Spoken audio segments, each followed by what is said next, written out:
पराठी वरून फुटलं सगळं व्यवस्थित आहे. काही तेवढं काही व्यवस्थित नाही. खत लावून पण काहीतरी करायला लागते. मागच्या वर्षीचे पैसे उरले असेल ना? काहीच नाही. वा वा. नाही काही पेरलं कसं हे पैसे नाही ते काढून सावकारी काढून सावकारी काढून किती काढली सावकारची? पण बँकेचं लोन नाही काढलं? ते थकीत आहे आमचं.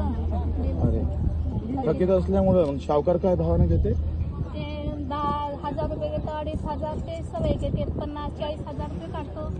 50,000 दरवर्षी काढायला? दरवर्षी. म्हणजे आता पेरलं 6 एकर का पुन्हा पेरायला 50,000 करावं लागतं? हो, निदान ते तणासक वगैरे आणि 50,000चे मग किती पैसे देतो सावकाराला? 12.5. किती महिन्यासाठी?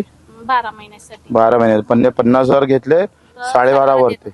12,500 वरते दिवाळी झाली तर घेऊन घेते ते. घेऊन घे. दिवाळीच्या नंतर मग ते डबल चालू होऊन जाईल. असं का? 6 महिन्याच्या 17,000. हो 50,000 आले. हो 50,000. आणि लिहून काय घेते मग?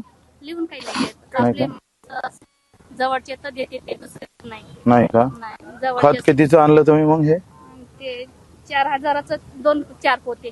4,000चे एक पोते 1,000. हे म्हणजे एका एकराला किती लागलं आता? 4 थैल्या तर 3 पोते देतो. म्हणजे कमी देतो. लहान पराठी आहे तर. आणि मग नंतर पूर्ण किती लागते खत तरी? तरी 12-13 पोते लागते. मग 12,000 13,000चे पोतेच.